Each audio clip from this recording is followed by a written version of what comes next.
Robert Kiyosaki एक American businessman र author हुन्। कियोसाकी रिच ड्याड कम्पनी र रिच ग्लोबल एलएलसी कम्पनीको फाउन्डर पनि हुन्। उनले थुप्रै बुक्सहरू निकालेका छन्, जसमध्ये रिच ड्याड पुअर ड्याड चाहिँ विश्वकै बेस्ट सेलर बुक हो, जसलाई थुप्रै भाषाहरूमा ट्रान्सलेट पनि गरिएको छ।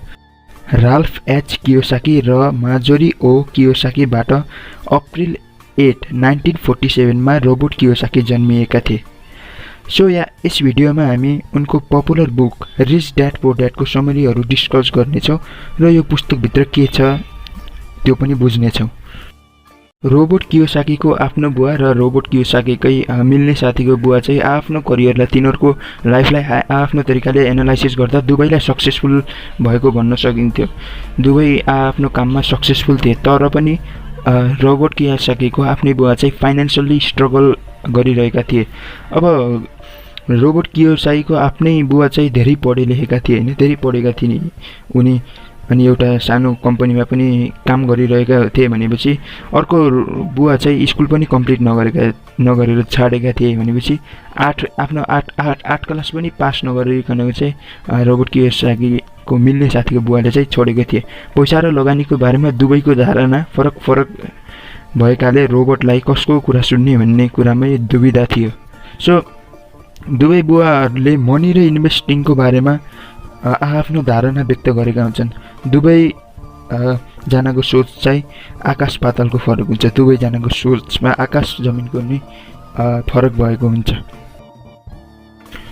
रोबर्टको धनी बुवा र गरिब बुवाको सोच पनि अब धेरै डिफ्रेन्ट थियो। जस्तो कि पुअर ड्याडले चाहिँ सधैँ भन्थे कि अब हामी चाहिँ यो एफोर्ड गर्न सक्दैन, वी कान्ट एफोर्ड इट भनेर रोबर्ट कियोसाकीको पुअर ड्याडले भन्थे। भनेपछि रोबर्ट कियोसाकीको रिच ड्याडले चाहिँ वी कान्ट एफोर्ड जस्तो शब्दलाई नै भन्न नहुने।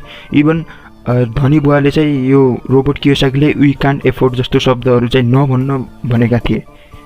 धनी बुवाको सोच चाहिँ यति डिफ्रेन्ट थियो कि वी क्यान अफोर्ड भन्नुभन्दा हाउ क्यान वी अफोर्ड भन्नुपर्छ भनेर रोबर्ट कियोसाकीको धनी बुवाले भन्थे। अर्थात् हामी यो अफोर्ड गर्न सक्दैनौँ, हामी यो किन्न सक्दैनौँ भन्नुभन्दा पनि हामी यो कसरी किन्न सक्छौँ भनेर सोच्न लगाउँथे। रोबर्ट कियोसाकीको रिच ड्याड र पुअर ड्याडमा यतिसम्म फरक थियो कि पुअर ड्याडले भन्थे कि रोबर्ट तिमी धेरै पढ, एउटा डिग्री लग अनि एउटा राम्रो कम्पनीमा जागिर खाऊ। तर रोबर्टको रिच ड्याडले भन्थे फेरि रोबर्ट तिमी यति धेरै पढ कि तिमी अरूलाई जागिर दिन सकौ।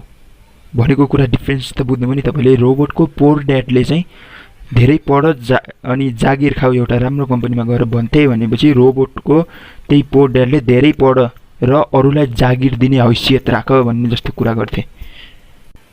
अभियसली मनीको बारेमा यसरी दुवैको माइन्डसेट फरक रहेकाले 9 वर्षको उमेरमा रोबर्टले डिसाइड गरे कि अब म रिच ड्याडबाट मनीको बारेमा अझै थुप्रै कुरा सिक्नेछु, मनीको बारेमा, इन्भेस्टमेन्टको बारेमा रिच ड्याडबाट म अझ बढी सिक्न चाहन्छु भनेर रोबर्ट रिच ड्याडबाट सिक्न थाले। फ्रेन्ड्स, रोबर्टले आफ्नो रिच ड्याडबाट के कुरा सिके भन्ने कुरा चाहिँ आज हामी यस भिडियोमा डिस्कस गर्नेछौँ।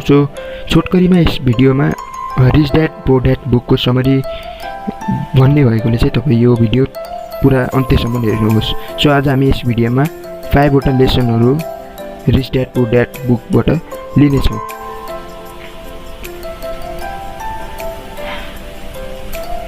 Today we will discuss about the Rich Dad Poor Dad summary. पहिलो हाम्रो समरी छ different between rich and poor people हैन। यस बुकमा रिच पिपल र पोर पिपलको डिफरेन्स देखाइएको छ। रिच पिपलसँग एसेट्स धेरै हुन्छ भने पोरसँग लाइबिलिटिज धेरै हुन्छ। अब कुरा गरौँ एसेट्स के हो र लाइबिलिटिज के हो। एसेट्स एक यस्तो स्टक अथवा वस्तु हो जसले व्यक्तिलाई इन्कम जेनेरेट गरिरहन्छ भने लाइबिलिटिज एउटा यस्तो चिज हो जसले मान्छेको इन्कमबाट खर्च गराइरहेको हुन्छ। एसेट्स एन्ड लाइबिलिटिजको बारेमा नेक्स्ट पोइन्टमा हामी अझ बढी कुरा गर्नेछौँ। हाम्रो पोइन्ट नम्बर 2 लेसन नम्बर 2 मा के छ भनेपछि different between assets and liabilities.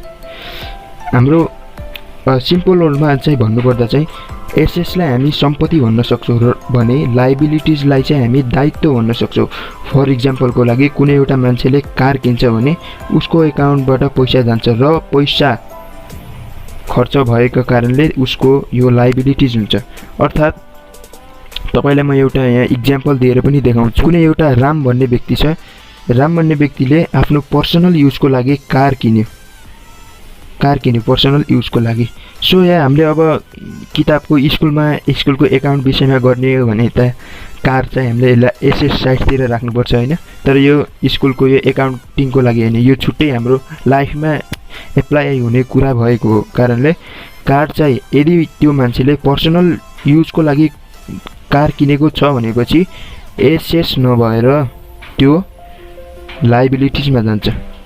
किन यस्तो हुन्छ भन्दा किनकि उसको ब्याङ्कबाट उसको पैसा चाहिँ खर्च भइरहेको छ। यदि कुनै पनि कुरा खर्च हुन्छ भनेपछि यदि कुनै पनि चिज उसले सामान किन्दा खर्च हुन्छ त्यसले उसलाई खर्च सिवाय केही दिँदैन। अर्थात् उसले गाडी किन्दा चाहिँ खर्च मात्रै हुन्छ। कसरी? गाडीको भोलि बिहान मेन्टेनेन्स गर्नुपर्छ होइन, अनि पेट्रोलहरू चाहिन्छ, गाडीलाई सर्भिसिङ गराइराख्नुपर्छ। त्यसको कारणले गाडी चाहिँ लाइबिलिटीमा जान्छ। तर सोही व्यक्तिले कार किन्छ आफ्नो पर्सनल युजको लागि र एउटा ड्राइभरलाई हायर गर्छ हो, ड्राइभरलाई गाडी चलाउनको लागि हायर गर्छ। आफ्नो गाडी उसले एज अ ट्याक्सीको रूपमा युज गर्छ हो, एज अ ट्याक्सी। अरूलाई आफूलाई चाहिने बेला आफूले युज गर्छ र आफूलाई नचाहिने बेला चाहिँ ट्याक्सीको रूपमा उसले दिन्छ। जस्तै मानौँ ऊ बिहान 10 बजेदेखि 4 बजेसम्म अफिसमै बस्नुपर्ने हुन्छ। सो उसले किनेको कारलाईमा चाहिँ 10 बजेदेखि 4 बजेसम्म एउटा ड्राइभर हायर गरेर ड्राइभरले त्यो गाडीलाई एज अ ट्याक्सीको रूपमा युज गर्छ भनेपछि त्यहाँबाट त पक्कै पनि इन्कम जेनेरेट भइहाल्छ होइन। सो इन्कम जेनेरेट भएपछि विविध खर्चहरू पनि कटिन्छ र विविध खर्च कटिँदा चाहिँ हाम्रो यो एसएस हुन जान्छ र यो पेट्रोलको खर्च त्यही ट्याक्सीबाट एज अ इन्कम भएपछि त्यहीबाट अलिकति ड्राइभरलाई पनि पैसा दिने, एज अ स्यालेरी दिने ड्राइभरलाई र आफ्नो अलिकति इन्कम पनि भइहाल्छ। त्यो कुरालाई हामीले यो कारलाई एज लाइबिलिटिज हुनुबाट एसिसमा बनाएको छ र पुस्तकमा पनि यही कुरा सिकाइएको छ। इभन रोबर्ट कियोसाकीसँग एउटा सानो पानी जहाज छ र उनले आफूलाई चाहिएको बेला पानी जहाज युज गर्छन्, अन्य बेला चाहिँ त्यसलाई रेन्टमा दिएर लाइबिलिटिजबाट हुने त्यसको विभिन्न मेन्टेनेन्स सर्भिसको खर्च कटाएर उसलाई त्यो सिपलाई एसएसको रूपमा प्रयोग गरिरहेका हुन्छन्। तपाईँले एउटा हाउस किन्नुभयो होइन, हाउस किन्दा चाहिँ तपाईँको अझ खर्च हुन्छ त्यो, किनभने हाउस किन्दा तपाईँको खर्चको रूपमा जान्छ, हाउस पैसा तपाईँको जान्छ। अनि एज अ खर्च भइसकेपछि त पैसा तपाईँको ब्याङ्क एकाउन्टबाट गइसक्छ। त्यसैले अब त्यो सेम हाउसलाई तपाईँले विभिन्न यो खर्च हुनुबाट बचाएर तपाईँले यो हाउसलाई चाहिँ रेन्टमा दिनुहुन्छ, भाडामा दिनुहुन्छ भनेपछि त्यहाँबाट इन्कम जेनेरेट भइरहेको छ। इन्कम जेनेरेट हुनु भनेकै एसिस हो। र रिच पिपुलको माइन्डसेट के हुन्छ? जसरी हुन्छ आफ्नो लाइबिलिटिजलाई घटाउने र एसेसलाई बढाउने रिच पिपुलको माइन्डसेट हुन्छ। तब त मान्छे रिच हुन्छ। एउटा कुनै पनि साधारण मान्छे यसलाई हेर्ने हो भने उसको सम्पत्तिभन्दा धेरै लाइबिलिटिज भएको हुनाले नै ऊ अलिकति सक्सेसफुलबाट हुनुबाट अलिकति वञ्चित हुन्छ। सो यदि तपाईँ पनि जीवनमा सक्सेसफुल हुन चाहनुहुन्छ, रिच हुन चाहनुहुन्छ भनेपछि आफ्नो एसेसलाई बढाउनुहोस् र लाइबिलिटीलाई जति सक्दो मैले अघि नै हाउसको इक्जाम्पल पनि दिइसकेँ। हाउसलाई चाहिँ तपाईँले एज अ रेन्ट युज गर्नुहुन्छ भनेपछि तपाईँलाई त्यसबाट इन्कम जेनेरेट हुन्छ। पोइन्ट नम्बर 2ले चाहिँ हामीलाई डिफ्रेन्स बिट्विन एसेस एन्ड लाइबिलिटिज र एसेसको डिफ्रेन्स देखाउँछ।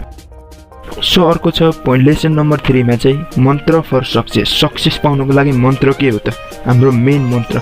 यदि कसैले तपाईँलाई सक्सेस पाउनुको लागि मन्त्र सोध्छ के हो, मलाई यस्तो फर्मुला बताइदिनुहोस्, मलाई यस्तो मन्त्र बताइदिनुहोस् कि म सक्सेस हुनु, मेन फर्मुला एज अ यो किताबमा पनि मेन पोइन्ट चाहिँ हाम्रो रिच ड्याड पुअर ड्याड किताबमा पनि मेन पोइन्ट चाहिँ एसेस र लाइबिलिटिज बिचको डिफ्रेन्स देखाइएको छ। मन्त्र चाहिँ हामी यदि रिच हुन चाहन्छौँ भनेपछि हामीले जतिसक्दो आफ्नो एसेसलाई, आफ्नो सम्पत्तिलाई चाहिँ म्याक्सिमाइज गर्नुपर्ने हुन्छ र आफ्नो लाइबिलिटिजलाई चाहिँ हामीले घटाउनु पर्ने हुन्छ। अर्थात् तपाईँले यस्तो सामानहरू किन्नु, यस्तो स्टफ्सहरू किन्नु चाहिँ तपाईँले त्यसबाट तपाईँलाई इन्कम जेनेरेट हो। तपाईँले इन्कम जेनेरेट गर्ने सामानहरूमा लगानी गर्नुभयो भने तपाईँको एसेस बढ्छ, जसले म्याक्सिमाइज तपाईँले आफ्नो एसेसलाई, सम्पत्तिलाई म्याक्सिमाइज गर्नुभयो र आफ्नो लाइबिलिटिजलाई मिनिमाइज गर्नुभयो भने तपाईँ 2 कदम अगाडि हुनुहुन्छ। सक्सेसको लागि तपाईँ रिच हुनको लागि 2 कदम अगाडि हुनुहुन्छ। हाम्रो लेसन नम्बर 4मा रहेको छ art of getting rich. Rich people don't work for the money but money works for them. अर्थात् रिच पिपुल पैसाको लागि, धनी पिपुल पैसाको लागि काम गर्ने होइन, पैसा चाहिँ धनी पिपुलको लागि के काम गर्ने हुन्छ। रिच पिपुलको लागि पैसाले काम गर्छ, न कि रिच पिपुलले पैसाको लागि काम गर्छन्। अब यहाँ कुरा रहेको छ, रिच पिपुलहरूले आफ्नो पैसा चाहिँ सही ठाउँमा इन्भेस्ट गरेका हुन्छन् होइन। बढी जसो तपाईँले रिच पिपुललाई हेर्नु, तिनीहरूले आफ्नो पैसाहरू एकदम राम्रो ठाउँमा इन्भेस्ट गरेका हुन्छन्। रियल इस्टेट्स भयो, बोन्ड्स भयो, स्टक्सहरू जस्ता कुरामा चाहिँ तिनीहरूले आफ्नो पैसाहरू इन्भेस्ट गरेका हुन्छ, जसले उनीहरूलाई घरमा बसी भए पनि पैसा तिनीहरूको इन्क्रिज गरिरहेको हुन्छ। The art of getting rich is to invest your money in real estate, bonds, stock market etc. यो किताबमा लेसन नम्बर 5 रहेको छ, पोर क्लास, एभरेज क्लास र रिच क्लास पिपुलको डिफ्रेन्स देखाइएको छ। मानौ एउटा कम्पनीमा 3 जना काम गर्छन्, सबैको स्यालेरी 20,000 छ है त। तपाईँले इमेजिनेसन गर्नु पर्यो, कुनै एउटा कम्पनी छ जसमा 3 जनाका व्यक्तिहरू काम गर्छन् र सबैको स्यालेरी चाहिँ 20,000 छ। अब यी 3 जनाको पैसाको प्रति धारणाहरू छुट्टै छ। 3 जनाले पैसालाई आफ्नो तरिकाले हेर्छन्, आफ्नो तरिकाले बुझेका छन्। सबैको स्यालेरी सेम हुँदै पनि एउटा पोर छ, एउटा पोर क्लासमा पर्छ, एउटा एभरेज नै छ, तर एउटा रिच पनि छ कि होइन। यदि त्यो कसरी भयो त? सेम स्यालेरी हुँदा पनि एउटा पोर भयो, एउटा एभरेज क्लासै छ, अझै एउटा रिच क्लास छ होइन त। सो अब यसको मेन कुरा भनेको पोर क्लासवाला पिपुल, पोर जुन पोरमा छ, अझै सेम स्यालेरी हुँदा पनि जो पोर नै रहेको छ अझै पनि, त्यो मान्छेको काम भनेको जब उसले स्यालेरी पाउँछ तब उसले विभिन्न सामानहरू खरिद गरिदिन्छ, विभिन्न लग्जरीहरू चिज चाहिँ खरिद गरिदिन्छ। उसको स्यालेरी 20,000 छ भनेपछि उसले 19,000 को मोबाइल किनिदिने, 19,000 को 15,000 को अरू कुनै कपडाहरू सपिङ गरिदिने होइन। यस्तो गर्दा उसँग अन्त्यमा कुनै पैसा पनि हुँदैन र फेरि अर्को महिनामा कुर्नुपर्छ स्यालेरी पाउनको लागि, र अर्को महिनामा पनि उसको तरिका यही हो, उसले विभिन्न सामानहरू खरिद गर्छ होइन। आफूलाई कति पनि सेभ गर्दैन। यदि आफूलाई कति पनि सेभ नगर्ने मान्छे त रिच बन्छु भन्ने कुरा त सोच्दै नसोचे पनि हुन्छ। अर्थात् तपाईँले यदि सक्नु हुँदैन भने पनि आफ्नो स्यालेरीको 20% अथवा 10%, 20% पनि सक्नु हुँदैन भने अथवा मिनिमम चाहिँ तपाईँले 10% चाहिँ सेभ गर्नै पर्छ। आफ्नो स्यालेरी, तपाईँको स्यालेरी जति हुन्छ त्यसको 10% सेभ गर्नुभयो भने, हुन त फेरि सेभ गरेर मात्रै पनि हुँदैन, सेभलाई पछि बिस्तारै सेभ गर्दै इन्भेस्ट पनि गर्नुपर्छ होइन। सो भनाइको मतलब यदि तपाईँको स्यालेरी 20,000 छ भनेपछि त्यसको 10%ले तपाईँले 2,000 रुपियाँ चाहिँ सेभ गर्नुपर्ने हुन्छ। प्रत्येक महिना 2,000 सेभ गर्नुपर्छ र सुरुमा आफूलाई सेभ गर्नुहोस्, त्यसपछि अन्य विविध बत्ती पानीको खर्चहरू चाहिँ कटाउनुहोस् तपाईँले। सो किताबमा पनि त्यही भनिएको छ हाम्रो रिच ड्याड पोर ड्याड किताबमा। सो यहाँ हामी कुरा गर्दैथ्यौँ पोर क्लास, एभरेज क्लास र रिच क्लास पिपुलको माइन्डसेटहरूको बारेमा है। सो पोर क्लासले त आफ्नो अर्निङ्स हुने बित्तिकै त्यसलाई खर्च गरिदिन्छ होइन। न उसलाई भोलि सेभिङको चिन्ता छ, न अन्य कुनै चिन्ता छ, र त्यो नै पोर रहेको छ। एभरेज क्लास पिपुलको कुरा के छ भने माइन्डसेट कस्तो छ भनेपछि उसले जति सेभिङ गर्छ त्योबाट उसले आफूलाई सामानहरू खरिद गर्छ। अर्थात् उसले बत्तीको, पानीको अनि विभिन्न अरू रेन्टहरू सबै खर्चहरू पहिला कटाउँछ, अनि जति उसले सेभिङ गर्छ र त्यसले आफूलाई लग्जरी सामानहरू किन्ने, त्योबाट आफूलाई त्यसो पनि गर्नु हुँदैन होइन। सुरुमा आफूलाई पे गर्नुपर्छ, सुरुमा सबभन्दा आफूलाई नै पे गर्नुपर्छ।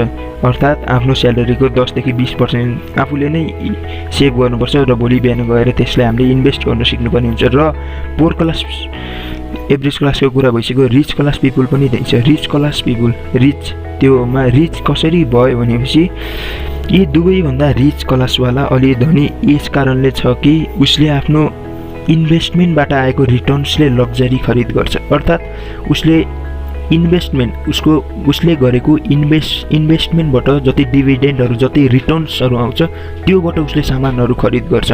अर्थात् भनेको मतलब रिच क्लास पिपुलले सबैभन्दा आफूलाई पे गर्छ, आफूलाई पे गरिसकेपछि चाहिँ उसले सेभ गर्छ होइन। त्यो सेभ गरेको पैसा चाहिँ उसले भोलि बिहान गएर इन्भेस्ट गर्छ र जुन इन्भेस्टबाट रिटर्न्स आउँछ त्यो रिटर्न्सले चाहिँ उसले खर्च गर्ने गर्छ। सो यहाँ हाम्रो मेन 5 पोइन्ट्स चाहिँ आज मैले यो भिडियोमा बताएँ।